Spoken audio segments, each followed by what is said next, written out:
कहानी के शुरू में हम दो लड़कों को देखते हैं जिसने एक लड़के को अगवा करके रखा हुआ होता है और तभी वहां पर एक लड़का आता है जो वो उन दोनों को मार कर चला जाता है। इधर बॉक्सिंग सेंटर में मिस्टर चू एक लड़के को हरा देता है और कुछ लोग मार्को को कहते हैं हमने आपके लिए बहुत बड़ी रकम लगाई है, अच्छे से अपना ख्याल रखना। मार्को वहाँ से चला जाता है। बॉक्सिंग के बाद मार्को अपने घर वापस आ जाता है। मार्को की माँ बहुत बीमार होती है। मार्को किसी आदमी को पैसे दे के कहता है पहले इस लड़के को ढूंढो, मैंने अपनी माँ का ऑपरेशन करवाना है। मार्को किसी क्लब में जाकर किसी लड़के पे बेड लगा देता है। वहाँ पर एक लड़का आता है और वो मार्को को कहता है तुम्हारे लिए एक काम है, तुमको हमारे साथ एक ज्वेलर्स की दुकान को लूटना होगा। अगर तुमने हमारा साथ दिया तो मैं तुम्हारी माँ की सब मेडिसिन का खर्चा उठाने के लिए तैयार हूँ। को उनकी बात मान लेता है और जब वो चोरी करने जाता है वहाँ पर बहुत से लड़के मार्को को मारने के लिए आ जाते हैं। मार्को उनको मारने के बाद वहाँ से भाग रहा होता है और आगे उसकी एक गाड़ी के साथ टक्कर हो जाती है और लड़की फौरन गाड़ी रोककर मार्को से माफी मांगती है और वो मार्को को हॉस्पिटल लेके उसका इलाज करवाती है। मार्को कहता है तुमको ये सब करने की जरूरत नहीं है। लड़की कहती है मुझे एक्सीडेंट का कोई भरोसा नहीं है, पता नहीं क्या हो जाए, इसलिए मैंने आपका इलाज करवाया। वो लड़की मार्को को कुछ पैसे देती है और उसको दोबारा सॉरी कहती है और वो मार्को वहाँ से चला जाता है। मार्को से मिलने उसके घर एक आदमी आता है और वो मार्को से कहता है कि तुम्हारा बाप बहुत बीमार था इसलिए वो नहीं आ सका, उसकी जगह मैं आया हूँ, तुम चाहो तो मुझसे बात कर सकते हो। मार्को कहता है ठीक है। वो लड़का मार्को को वीजा देकर कहता है हमारे पास वक्त बहुत कम है, तुमको हमारे साथ अभी चलना होगा, आपका बाप बहुत बीमार है और ये नर्स यहाँ तुम्हारी माँ का ख्याल रखेगी। मार्को ये सब सुन के परेशान हो जाता है। वो लड़का मार्को को कहता है तुम परेशान ना हो, हम आपकी माँ की सर्जरी के लिए पैसे दे देंगे, तुम परेशान ना हो, तुमको हमारे साथ सियोल जाना होगा। मार्को उनके साथ जाने के लिए तैयार हो जाता है। फ्लाइट में मार्को की एक लड़के से मुलाकात हो जाती है और वो लड़का उसे कहता है तुम जिसके साथ जा रहे हो लगता है उनके पास पैसे बहुत हैं। मार्को ये सब सुन के परेशान हो जाता है। वो लड़का कहता है तुम मुझे अपना दोस्त बुला सकते हो। वो लड़का मार्को को कहता है तुम जहाँ जा रहे हो वहाँ पर लोग इंग्लिश बहुत बोलते हैं। मार्को कहता है तुम बहुत बकवास कर रहे हो। मार्को को जिस गाड़ी में वो लेके जा रहे होते हैं वो लड़का मार्को का पीछा करता है और मार्को ये सब देख के हैरान हो जाता है और वो मार्को की गाड़ी पर गोलियां चला देता है और मार्को की गाड़ी का एक्सीडेंट हो जाता है और वो लड़का सबको गोली मार देता है और मार्को को छोड़ देता है। वो लड़का मार्को को कहता है तुम परेशान ना हो, मैं तुमको नहीं मारूंगा। मार्को कहता है तुम कौन हो और मुझसे क्या चाहते हो। वो लड़का कहता है तुम परेशान ना हो, मैं जो कर रहा हूँ वो मेरा काम है। मार्को वहाँ से भाग जाता है। वो किसी पुल में छलांग लगा देता है और वो लड़का फिर भी मार्को का पीछा नहीं छोड़ता है। मार्को भागते भागते एक टेलीफोन की पीसीओ पर जाता है और वहाँ कॉल करता है और कहता है मुझे कुछ लोग मारना चाहते हैं, आप मेरी मदद करो। उस लड़के को देखकर मार्को वहाँ से भाग जाता है और वहाँ एक लड़की गाड़ी में आ जाती है और वो मार्को को बचा लेती है। मार्को उस लड़की से पूछता है ये सब क्या हो रहा है। लड़की कहती है जो तुम देख रहे हो वही हो रहा है। लड़की कहती है क्या तुमने मुझे पहचाना, ये वही लड़की है जिसने मार्को की जान बचाई थी। मार्को ये सब देख के हैरान हो जाता है और वो कहता है तुम सब कौन हो। वो लड़की कहती है मरने से पहले तुमको सब पता चल जाएगा। मार्को कहता है तुम मुझे कहाँ ले जा रही हो। लड़की कहती है मैं तुमको तुम्हारे बाप के पास ले जा रही हूँ और जो गाड़ियाँ हमारा पीछा कर रही हैं वो तेरा भाई है, तुम्हारे भाई ने तुमको यहाँ लाने का कहा था, उसके कहने पर तुम यहाँ हो। मार्को का भाई उस लड़की को कहता है तुम क्या कर रही हो, तुम मेरे भाई को कहाँ ले जा रही हो। लड़की कहती है इसके बारे में तुम मिस्टर कैंग से बात करो, उसने ये आपको काम दिया था। मार्को का भाई उस लड़की से कहता है तुमको मरने का बहुत शौक है। लड़की कहती है तुमको जो करना है वो करो और लड़की मार्को के भाई का फोन कट कर देती है और वो लड़का भी और मार्को का भाई भी मार्को का पीछा करते हैं। वो लड़की मार्को को किसी जंगल में ले जाती है और मार्को उससे पूछता है तुम मुझे कहाँ लेके आई हो और मेरा बाप कहाँ है। और वो लड़की कहती है तुम्हारा बाप मरने वाला है, उसको दिल की बीमारी है। वो लड़की कहती है तुम्हारा बाप सियोल की सबसे बड़ी फाउंडेशन का चेयरमैन है, तुम्हारे बाप ने बहुत से कॉलेज और बहुत से हॉस्पिटल बनाए हैं, इतना बड़ा फाउंडेशन है जिसके बारे में तुम कभी सोच भी नहीं सकते हो। तुम्हारा भाई बहुत बड़ी जल्दी में है, अगर तुम्हारा बाप मर गया तो वो फाउंडेशन तुम्हारे भाई के हाथ से निकल जाएगा और वो तुम्हारी सुतेली बहन को मिल जाएगा और जब तुम्हारा बाप होश में आता था तो उनकी वाइफ जेंग ने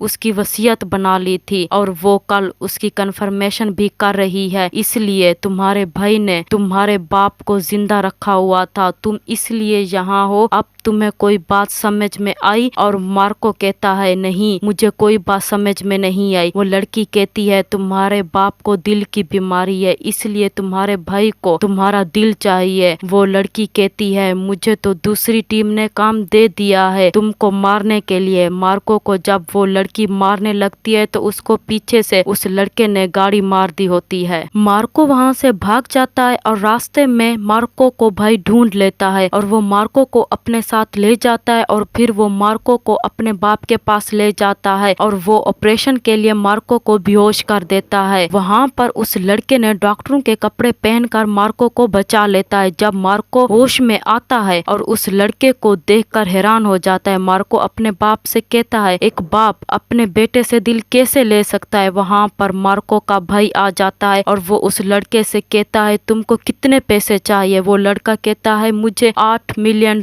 चाहिए। और फिर वहाँ पर मार्को की सौतेली बहन वहाँ पर गोलियों से हमला कर देती है और उस लड़के को टांग पर गोली लग जाती है। वो लड़का मार्को के भाई को कहता है मुझे 1 करोड़ चाहिए और जल्दी से मेरे अकाउंट में ट्रांसफर करो वरना मैं तुम्हारे भाई और बाप को मार दूंगा। और फिर मार्को का भाई उस लड़के की बात मान लेता है और उस लड़के के अकाउंट में 1 करोड़ भेज देता है और वो मार्को और उसके बाप को छोड़ देता है और उस लड़के ने वहाँ पर सब लोगों और मार्को के भाई को मार देता है। मार्को ये सब देख के हैरान हो जाता है। मार्को जब उस लड़के को लेकर जा रहा होता है तो आगे मार्को की सौतेली बहन आ जाती है और वो कहती है मार्को को मेरे हवाले कर दो, मुझे इसका दिल चाहिए। वो लड़का कहता है खेल अब खत्म हो चुका है, तुम्हारा भाई अब मर चुका है, तुम्हारे बाप की जायदाद अब तुम्हारी है। मार्को की बहन कहती है अगर मार्को नहीं मरा तो ये हमारी जायदाद से हिस्सा मांगेगा। तो इस बात पर मार्को को गुस्सा आता है और वो अपनी बहन को थप्पड़ मारता है और उसको कहता है मुझे आपकी जायदाद से कुछ नहीं चाहिए। मार्को की बहन कहती है मुझे तुम पर यकीन नहीं है। मार्को की बहन उस लड़के से कहती है अगर तुमने मार्को को मार दिया तो तुम मुझसे क्या लोगे। वो लड़का कहता है आप सबका खून हरामी है जो एक दूसरे को मारने के लिए पैसे देते हो। वो लड़का मार्को को कहता है तुम लकी हो जो इनकी तरह खुदगर्ज नहीं हो। वो लड़का मार्को को सब कुछ बता देता है और वो कहता है मुझे ये सब उस लड़की ने तुमको बचाने के लिए पैसे दिए हैं और मैंने जो 1 करोड़ तुम्हारे भाई से मांगा है वो तुम्हारी माँ की सर्जरी के लिए है। मार्को उस लड़के से कहता है तुमने मुझे ये सब पहले क्यों नहीं बताया। और वो लड़का मार्को से कहता है तुम अपना हुलिया साफ करो, हमें वापस जाना है। मार्को की बहन मार्को को कहती है तुम यहाँ से चले जाओ अपने दोस्त के साथ, यहाँ पर पुलिस आने वाली है। वो लड़का मार्को को वापस अपने साथ लेके चला जाता है।